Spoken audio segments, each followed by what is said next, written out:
You are Locked On Jazz, your daily podcast on the Utah Jazz. Part of the Locked On Podcast Network, your team every day. It is Locked On Jazz for the 6th of October. Further explanation of what I mean about the small minutes by the Jazz and whether they can still be elite defensively. We'll look around the rest of the NBA and get you ready for a preseason game that, well, it might actually matter a little bit. It's all coming up on today's edition of Locked On Jazz. Pow. How are you? I'm David Locke, radio voice of the Utah Jazz, Jazz NBA insider. I want to open up the show today. This is Locked On Jazz, by the way, your daily podcast on the Utah Jazz. I want to open up the show today with a little idea and opportunity for teachers. Okay? So if you are a teacher, or if you know someone who's a teacher, I'll probably post this on I will post this as well on my Facebook here later today at Locked On Sports. So you can check it out. But here's the concept. We want to do a Kids Ask the Players a Question segment of our show. And so I'd love it if teachers actually used it as some sort of a teaching, make it fun or something about maybe where the players are from, or I don't know, but it doesn't have to be basketball. It's up to you. You guys know how to teach. I don't. And so what I'd like, here's the process. We'd love it if, and I'll post this on Locked On Sports so that it's a little, my Facebook, so that it's easier to read. But if you have a class with some kids, we'd love it if they would call our voicemail line, which I'll give you in a second, say their name, just their first name's fine, what grade, what school, and if they'd like to say what teacher, and then say that they'd like to ask Rudy Gobert what his favorite part of the French Riviera is, or whatever. It doesn't need to be a Pulitzer Prize award-winning question. You're more than welcome to, though. Ask something serious if that's what your class is. We will then take the question to the player, have them answer it to your student, edit it together so it sounds like he heard it exactly and then answered it. We will play it on our radio broadcasts, and we will then send it back to you. So the last thing I need you to do is make sure you include your email address. Okay, does that make sense? I hope so. Here is the phone number for you to call. 801-200-3738. 801-200-3738. That would be great. All right, I thought that'd be fun. And I figure if you're a Locked On Jazz listener, then we might as well give you an extra insight to it all. I hope everyone's doing great. Preseason game against a real NBA team, which I think is good. We need that. We need to find out some things, and I think we can find out some things, which is also good. There's a lot to be said for this one. They've got these two guards that can really come at you, Eric Bledsoe and Devin Booker. Both averaged over 20 points a game. They got this. It's going to be interesting to watch the rookie, the fourth pick of the NBA draft out of Kansas, who they are very high on, in Josh Jackson. And then they've got young bigs that are athletic and will play, who aren't very good yet. I'm still a fan of Dragan Bender. Not quite sure entirely what I think of Marquise Chris, more just kind of the anger and frustration he seems to play the game with. And I think that's, and I'm not sure I understand why. And so that makes me question a little bit of where he's coming from in this ballgame. So it'll be interesting to see. By the way, our get-to-know interview today is Thabo Sefolosha. I had a nice conversation with him last night. I brought this up. I'll tell you a little bit about last night. I brought this up earlier.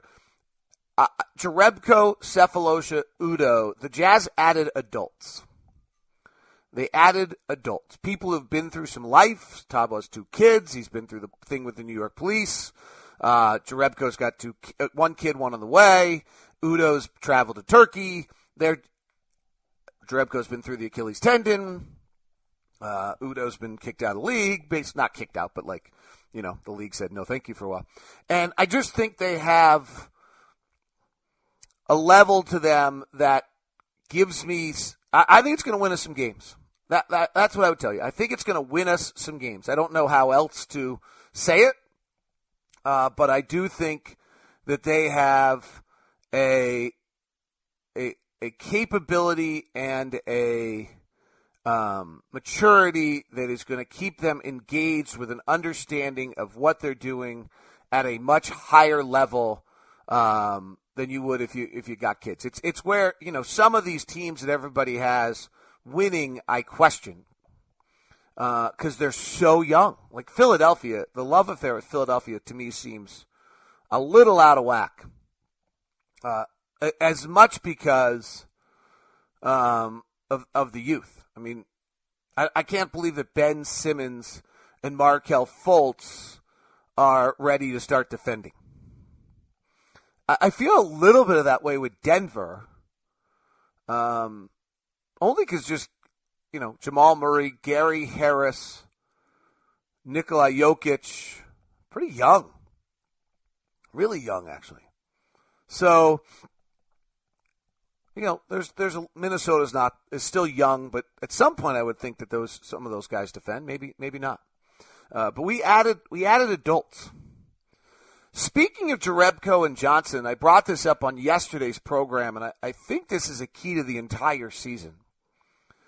We have two things taking place with who we are as a team, and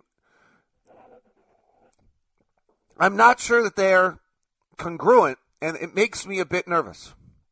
So if we're going to be successful, we need to be elite defensively. Okay? If we are elite defensively, we're going to be good. We're going to be much better than anyone realizes. We walked through that yesterday on the program, that the amount of teams with a 2 differential last year was almost none. It was like 7 teams. And if the Jazz can be as good as they were last year defensively, then getting a 2 differential only means you have to be about 20th in the league offensively. So if you didn't, yesterday's show was really good. I'd suggest the questions that came in on Facebook Live got into a bunch of things. The concept here was that the Jazz defense last year was about 4 points better than league average offensively. So the Jazz defense last year, the defensive rating for the Jazz last season, I believe, was 102.7. So they allowed 102.7 points per 100 possessions. The league average offensively was about a 106.5. So the Jazz defense was almost 4 points better than league average. All this is about is a differential. Is your differential better than, in other words, are you scoring more points than the other people? Last year, there were only 8 teams in the NBA, makes some sense, that had a differential above 2. If the Jazz defense is the exact same as it was last year at 102.7, and their offense needs to be at 104.7 to get that, right? That's the same offense last year as the Memphis Grizzlies, which was 19th in the NBA. Same offense last year as the Sacramento Kings, who were 20th in the NBA. So if the Jazz can be exactly what they were defensively last year and 20th in the league offensively, their differential is 2. It make them the 9th best team in the NBA. That's pretty encouraging. To do that, to me, the key of the entire season to do that is how good they can be defensively when they don't have both Gobert and Favors on the floor. Now, these numbers are a little different than the ones I just gave you, which is really annoying, but it's just kind of where we are statistically. And there's a great website called NBA WOWY, which stands for NBA with and without. So looking at last year's Jazz and looking at how the Jazz played last year when they had both Gobert and Favors on the floor, according to NBA WOWY, whose numbers, again, are a little different, the defensive rating was .995, or 99.5, okay? When Derek Favors was on the floor, and this is not a healthy Derek Favors, and we had, let's take Jeff Withey off the floor, let's take Rudy Gobert off the floor, and let's take Boris Diaw off the floor, because really at that point Boris is playing the 5. So this now has Favors on the floor with Joe Johnson or Joe Ingles or Gordon Hayward or some sort of lineup that's small, right? The Jazz defensive rating was a 1.126. 1.126. Pretty bad. Like, not quite sure NBA Wowie's numbers, but definitely bottom half of the league. Okay? Rudy Gobert, same circumstance. Let's put Rudy Gobert on the floor. But Rudy Gobert is no longer on the floor with Boris Diaw. He's no longer on the floor with Jeff Withey, which he almost never was. He's no longer on the floor with Derek Favors. And the Jazz defensive rating is a 1.06. Probably better than league average. This is the key to me. Rudy, by the way, did this for 2,734 possessions last year, or 1,400 minutes. Derek did it very little. Derek, because of the injuries, and so that's a huge part of this, is can Derek be healthy? Last year, Derek's did it for 561 minutes, or about 1,000 possessions. And then Rudy and Derek together on the floor, again, due to injuries last year, were on the floor together for about 1,009 possessions. But a little bit at 541. A little bit to my point is, they were still only on the floor. If you take those four scenarios, it was basically what you got was a quarter, and a half is Gobert with a small lineup. And the defensive rating was a 1.06. So what I'm heading at here is to be elite defensively, the more time we play Favors and Gobert together, the better chance we have of doing that.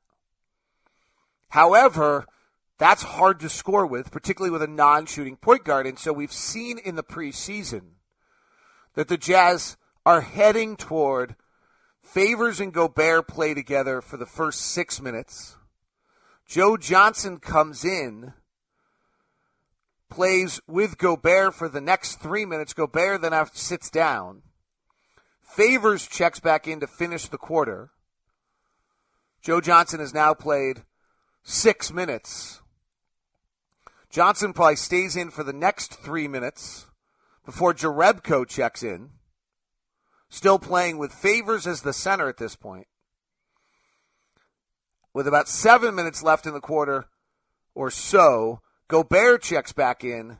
And then the question at that point, he's got to check back in for Favors because Favors has been on the floor already at that point for 14 minutes. And I don't think you want him to play much more than 28 minutes a night. And now for the final 7 minutes, Gobert and Jerebko go together until Joe Johnson probably checks back in for another one of his stints. Or you might just have Joe Johnson play 6 minutes. 6 minute stint, so he plays 6 minutes in the first to close, plays 6 minutes in the second to close, does that in the third and fourth, and he plays 24 minutes a night. And then Gobert and Joe Johnson are closing. And the question is going to be, what is the Jazz defensive rating when it's Favors and Johnson, Favors and Jerebko, Gobert and Jerebko, Gobert and Johnson? That's going to be the question. Can they maintain elite defensive play when they open up the floor to create more offense by spreading the floor? And last year, they didn't do that. When they were small, partially because they were so poor when Favors was the center, but even when Gobert was the center, the number of 1.06 is a little better than league average. It's not elite. So that's just an interesting, to me, that's a huge part of what we're talking about here. Today's show is brought to you by Murdoch Hyundai. I was out with Blake yesterday. We actually had a nice day. Ben Murdoch and Blake and myself and Adam went and played a little golf. When you go to Murdoch Hyundai at 4646 South State Street, make sure to drop a note to Blake that bundles a stupid golf game. It's actually not. Like, we gave him all sorts of crap in the round yesterday that it's a totally stupid golf game, and it doesn't have a lot to do with skill, but it's pretty fun. And I got to admit, I was totally into it by the end of the round. And Ben was totally into it to make sure that Blake didn't win because they're brothers. So don't tell him I said that. Just tell him I said it's a ridiculous golf game. And he'll laugh, hopefully, or he'll fire me. and then I won't be driving Hyundais anymore, which I really like. And I'm in the Ioniq right now, which I really like. It's funny is when I had the Santa Fe, I had the same thing. I'm driving the cars for Hyundai to get to know them and have the experience, which totally has blown my mind about how good a car it is and the quality you can get for the money. And I drive them it's cool. Hey, I'm not lying. This is a cool deal. I drive them for like 3,500 miles, and then I get another one to try something else. Both the Santa Fe that I had and the Ioniq I have right now, I'm like watching the miles like, I don't want, wait, no, don't run out. But I've also loved driving them, so I'm driving them everywhere. I got a cool another email. This is from, it just said build today. He didn't give me his name. David, followed you on Locked on Jazz for a long time. I heard about the Santa Fe on the show. Brandon was great. Got me a very good trade and finished in a day and a half. They were easy to deal with. Love my Santa Fe 2.0 Ultimate. Great deal. Employee deals at the end of August were crazy. Thanks again. This is from Peter. He does give me his name. So here's what's going on at Murdoch right now. First of all, if you're not a Hyundai guy, right? And I was not. I really, honestly, I swear, in the opening meeting, I was scared I was going to mispronounce the name. And I've had my mind blown about the quality of car and what you can get for the value. The safety packages are amazing. And like, for example, on the Santa Fe, go shop the Lexus and then go look at the Santa Fe, and you'll find out you're getting all the same things and saving like $20,000. The Ioniq hybrid I'm driving right now is sweet. My dad drove it. He drives the brand new Prius. He thought this one actually was a little smoother, and it's a little cheaper. It's not the huge $20,000 saving, but it's a little less expensive than the Toyota Prius, so check that out. There's also the Elantra, the Sonata. They're all just amazing what you can get for the value, and then Hyundai's got super deals going on for you in October. Plus, there's the Murdoch element of it. Getting to know the Murdoch family. They want to make sure you have a super, super experience. All right, that is kind of the crux of what I had for you. I was going to check around the NBA a little bit, but we'll do that in a little bit. We'll do that next week. There's nothing major today. Here is Get to Know with Thabo Sefolosha. All right, let's get to know Thabo Sefolosha. If you took me back to your hometown in Switzerland, what would you show me? What are the things you'd want me to see? Things I would want you to see is definitely the waterfront. We got Lake Geneva, which is really nice, and the contrast between the plains of the lake and the mountains in the background. Pretty unique sight. Pretty gorgeous. Very gorgeous, and you can definitely go up in the mountain. I would definitely take you up in the mountain. It resembles a little bit of Utah and the surroundings, so you wouldn't be feel like you're too far from home. Can I ski? Definitely. When you're retired, I'm coming to visit. How many brothers and sisters did you have? I have 3 brothers and 2 sisters. And where are you in the birth order? I am right in the middle. 2 older brothers and 1 older sister, and anyway, gotcha. 3 older than me and 2 younger than me. And the 2 older brothers, did you play against them and try to keep up with them all the time? Yeah, so one is never played basketball. He was into rugby, but my brother is 1 year older than me. We played basketball together for a long time, and that was the competition for me. It was to basically beat him one-on-one. And when did you first beat him? I think I was probably 17 or 18. Oh, it took a long time. It took a while. He was playing. He came to the U.S., played also in junior college, then played professional in France. If you took me back to your childhood room, what did it look like? Were there things on the walls? Or? It was a lot of posters, basketball, Kobe Bryant, Allen Iverson, Paul Pierce, Chris Webber, and it was a little drum set. I used to play the drum, so that was always in the room. When you were playing as a kid, where did you play most of what was your first hoop, or where did you play most of your games, or just your fun time? Well, I started playing street ball, so it was in front of the school. They had some basketball hoops there, and I played, with my brothers, friends, and that's how I really started and spent most of my time. And who did you pretend to be?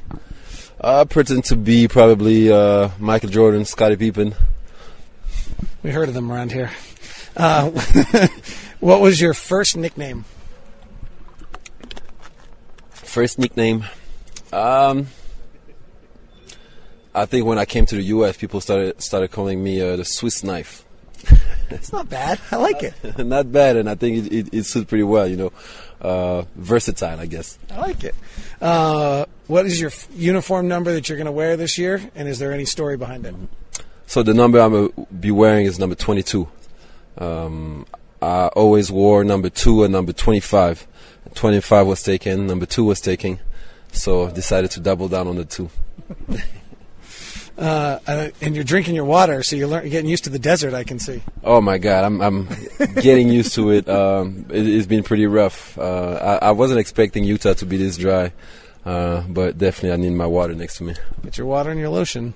NBA is all about downtime, whether you want it to be or not. There's just so much of it. What do you do to pass your downtime? So TV, computer, books. And now I'm looking into the business world a little bit more, so I'm reading books and educating myself. What is your favorite road restaurant? That's a tough one. There's 29 cities we go to. There's great restaurants in all of them but one.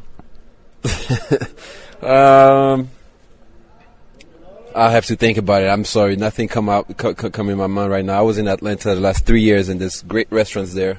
10 Degrees South is one that comes to mind. It's one where they serve South African food. All right, I'll put it on my list. That's really a question I just asked, so I can take all your places. What is your guilty pleasure? Guilty pleasure got to be chocolate. Swiss chocolate? Swiss chocolate, definitely. What is the most memorable moment of your career? Going to the final. Playing the final with Oklahoma City. We had such a young team and improved year after year. It was special years. So there's 2 books that are very popular about either elite talent or Elite Talent is Talent Code by Daniel Coyle, and the other's Grit by Angela Duckworth, which is more about perseverance and things of that nature. So when you think about your career, what made you believe that you were going to make the NBA? Wow, you know what? For a very long time, I didn't know if it was possible. Coming from Switzerland, which is a country where basketball is fairly unknown, I heard many times that it was just a dream and it would never happen for me. But I think like you said, perseverance for me was the key. Just believing in myself. And by the time I was 18, 19, I moved to France, and then I realized I was even at that level I was pretty good.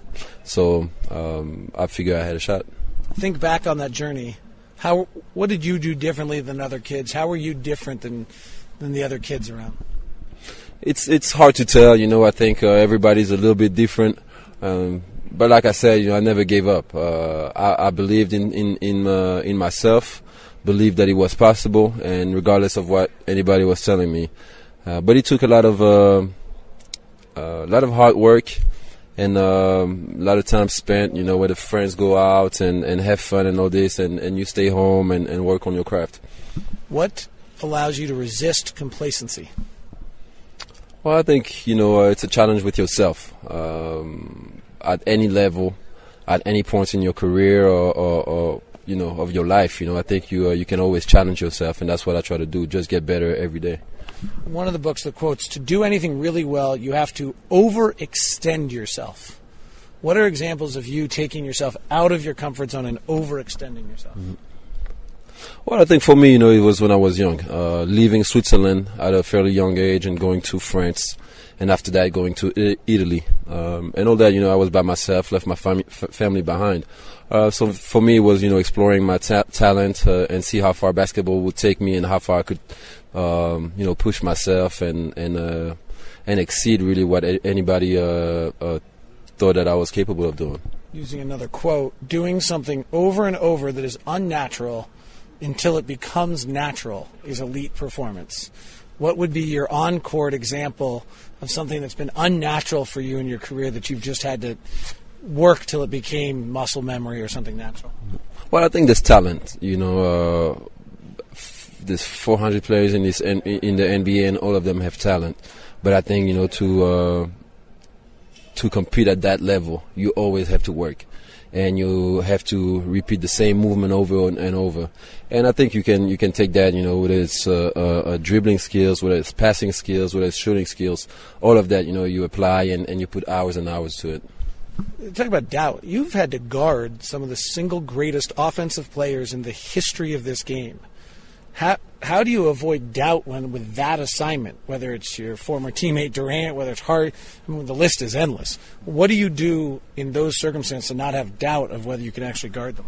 Well, you got to embrace the moment and not put any pressure on yourself.